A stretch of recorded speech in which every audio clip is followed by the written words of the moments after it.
नमस्कार, मैं हूं मोहित। आप देख रहे हैं TV9। सीमांचल नई पार्टियों की प्रयोगशाला रही है, चाहे वो समाजवादी पार्टी हो या AIMIM हो। लगातार जो है इस क्षेत्र में अपने कैंडिडेट को खड़ा करती है और वो जीतती है। इस बार जनसुराज जो है सीमांचल के पूर्णिया, कटिहार, अररिया, किशनगंज में व्यापक स्तर पर अपने कार्यकर्ताओं को बना रही है। और सीमांचल का जो इलाका है ये मुस्लिम बहुल इलाका है। यहाँ के जो मुस्लिम बहुसंख्यक जो आबादी है वो जनसुराज पार्टी के बारे में क्या सोचती है, या जो जदयू है, भाजपा है, RJD है, उनके बारे में क्या सोचती है, आइए हम उनसे बात करते हैं।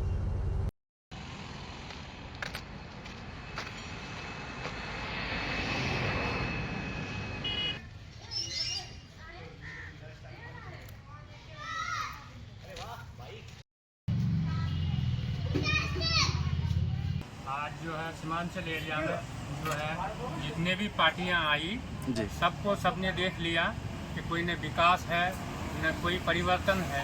इसलिए इस बार जो है जन स्वराज में लोग अभियान जागरूकता बना रहा है कि एक बार देखें कि जन स्वराज में क्या अभियान लेकर के और क्या विकास का और समाज को क्या सुधारता है। जी। इसलिए सब उसी में जोड़ना चाहता है। अच्छा, पहले जो है कांग्रेस की सरकार थी, लोगों को कांग्रेस ने खोखला कर दिया। न कोई न विकास दे पाया, न गरीबों को कोई जो गरीब लोगों को कोई सहायता दे पाया। गरीब बेचारा जमीन के नीचे दब गया। इसलिए लोगों का जो है अब जो है बच्चा पढ़ लिख करके उसका जो है दिमाग खुल गया है कि कांग्रेस ने हमको क्या किया, उसके बाद उधर सरकार ने हमको क्या कर रहा है। इसलिए लोग अपना अपना रास्ता इख्तियार कर रहा है बच्चों को पढ़ा करके कि हमको जो सरकार हमको बेहतरीन रोजगार मिले, बेहतरीन शिक्षा मिले, बच्चों को हमारा भविष्य बेहतर हो, उनको लोग अस्थायी करना चाहता है। जी, बहुत बहुत धन्यवाद। क्या नाम हो आपका? मेरा नाम अख्तर हुसैन है। अभी जनसुराज पार्टी जो है 22 में नया लॉन्च किया है और हम लोग का इरादा है कि इस बार हम लोग जनसुराज पार्टी को आगे बढ़ाएंगे। जी, हम लोगों ने RJD को बहुत देखा, जी, JD को भी देखा, हर पार्टी को देखा, लेकिन किसी से कोई फ़ायदा नज़र नहीं आ रहा है। इसलिए हम लोगों ने इस बार संगठन किया है कि नहीं, हम लोग जनसुराज पार्टी को आगे लेकर जाएंगे। अच्छा, ये आदमी का चॉइस है, जी। जिसको जो पार्टी पसंद है वो अपना करता है। अच्छा, एक बात, सीमांचल एरिया में जनसुराज पार्टी जो है लगभग कितना सीट लाएगी? अभी तो हम ये नहीं कर सकते, अभी नई पार्टी है, अभी सब कार्यकर्ता उसमें जुड़ रहा है। अब जब इलेक्शन होगा उसके बाद पता चलेगा क्या होगा नहीं होगा। अच्छा, सीमांचल में खासकर यहाँ पे बहुत सारा पार्टी का विधायक बने, क्या इसी क्षेत्र में काम हो सका? वो तो सब देख रहा है, हम क्या बताएंगे, वो तो सब देख रहा है क्या हो रहा है नहीं हो रहा है कि नहीं। चलिए, बहुत बहुत धन्यवाद। हमारा तो मानना ये है कि हमारे यहाँ जो पार्टियां आज तक देखते आ रहे हैं, जी, जिनका बोलबाला है, जैसे मान लीजिए RJD हो गया, कांग्रेस हो गया, जदयू हो गया, बाकी और जितनी पार्टियां आ रही है, असल बात इसमें कुर्सी का खेल है। जी, सबको चाहिए कुर्सी। आवाम का परेशानी से किसी को, कोई भी पार्टी को कोई मतलब नहीं है, सबको चाहिए कुर्सी। तो मेरा मानना है कि ये हमारा जो इलाका है 22 क्षेत्र, ये महागठबंधन और जदयू दोनों का जो है ये गढ़ है। उसके अलावा और तो हम किसी पार्टी का भविष्य नहीं देख रहे हैं। लोग कहते हैं AIM, मगर नहीं, मैं नहीं मानता हूँ। मुस्लिमों का रहनुमा नहीं हो सकते। क्यों नहीं हो सकते? क्योंकि हमारा हिंदुस्तान देश लोकतांत्रिक देश है। यहाँ वही पार्टी चलेगी, उन्हीं का सिक्का चलेगा जो सभी को लेके एक साथ चले, जमहूरियत को एक साथ लेके चले। यहाँ वही पार्टी का जो है चलेगा, वरना और जितनी पार्टियाँ हैं वो आप समझ लीजिए जैसे बरसात में मेंढक आया और गया, पता ही नहीं चलता है। जी, अभी एक जनसुराज एक पार्टी है जो वो अपने अभी बिहार में भ्रमण कर रहा है और हर क्षेत्र में जा रहा है। क्या वो जनसुराज इस बार उनका सरकार बन पाएगी यहाँ पे, या कितना सीट ला पाएगी? देखिए, सरकार बनाने की बात तो दूर, अभी नई नई पार्टी आई है, देखिए क्या होता है। मगर हमें तो नहीं लगता है कि ऐसा कोई हवा है हमारे इधर। हमारे इधर हम आपको कह रहे हैं शुरू से कि या तो महागठबंधन या तो जदयू और पिछली बार AIM का बहुत हवा था, मगर हमें अब की नहीं लग रहा है कि ऐसा कुछ होगा। AIM में रहे हमारे विधायक जी, कोई काम नहीं हो रहा था। आखिर पाँच जो है विधायक जीते और 4 पार्टी छोड़ दिए। क्यों छोड़े? छोड़ने का कोई रीज़न होगा। हमको जहाँ तक मालूम है, पता जो चला है कि AIM में रहने से काम नहीं हो पा रहा था, क्षेत्र का विकास नहीं हो पा रहा था, इसलिए वो लोग पार्टी छोड़े हैं। RJD और कांग्रेस दोनों जो है गठबंधन है।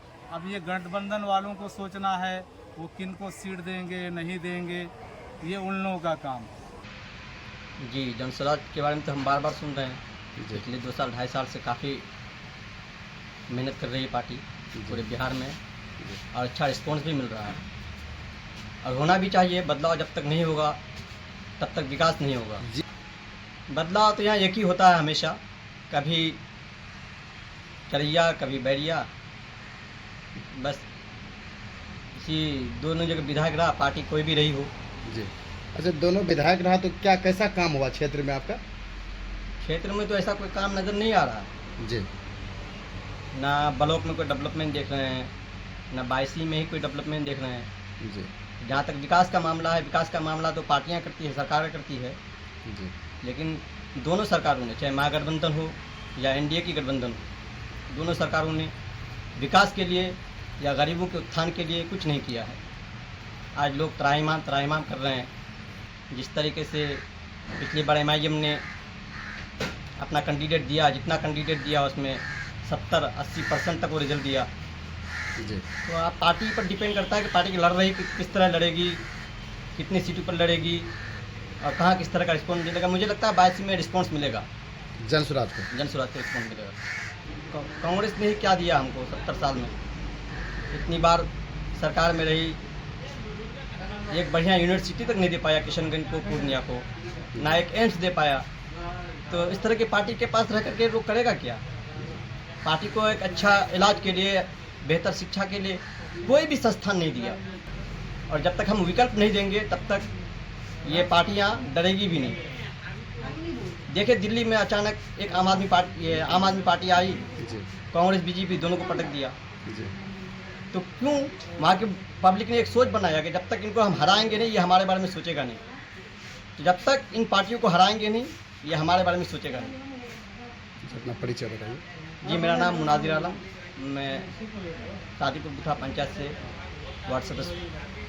आपने कहा कि 22 में JDU, कांग्रेस, RJD से और MIM से लोग परेशान हैं। परेशान नहीं है, MIM से परेशान नहीं है, यहाँ के जो सरकार, बिहार सरकार से परेशान है लोग, जनता।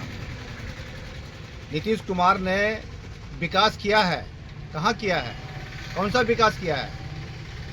बच्चे को थाली पिटाना, बच्चे को स्कूल लिए जा करके पढ़ाई स्कूल में नहीं हो रहे हैं, बच्चे को थाली लगा करके प्लेट में, हाथ में प्लेट लगा करके लाइन पर लगा रहे हैं। कभी मध्य विद्यालय स्कूल में नीतीश कुमार जी ने कभी ये इंक्वायरी नहीं करवाया SDM से, क्या कहते हैं कि BDO से इंक्वायरी कभी नहीं करवाया कि जाकर कभी चेक करो तो किसी स्कूल में कि उस सरकारी स्कूल का बच्चा, आखिर गरीब का बच्चा पढ़ते हैं कि कोई बच्चा फास्ट आया है? नहीं किया है। और नीतीश कुमार कभी सुबह जो खाना खाते हैं, कभी RJD के साथ और कभी जो है ना खाना खाते हैं नाइट का खाना, जो क्या कहते हैं, मोदी के साथ। यही उनका विकास, सबसे बड़ा विकास है।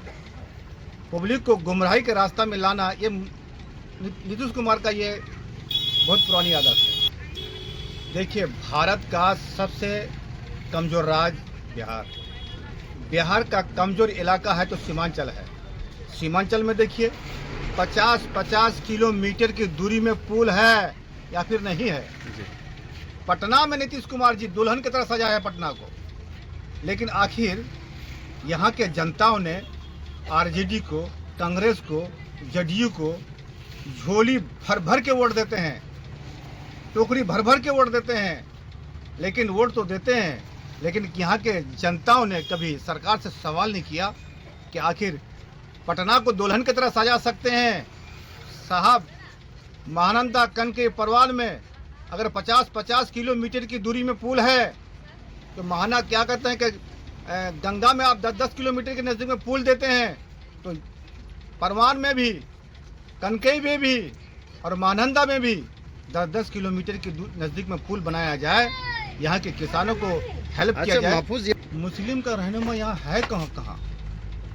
अरे मुस्लिम का रहनुमा कहाँ है?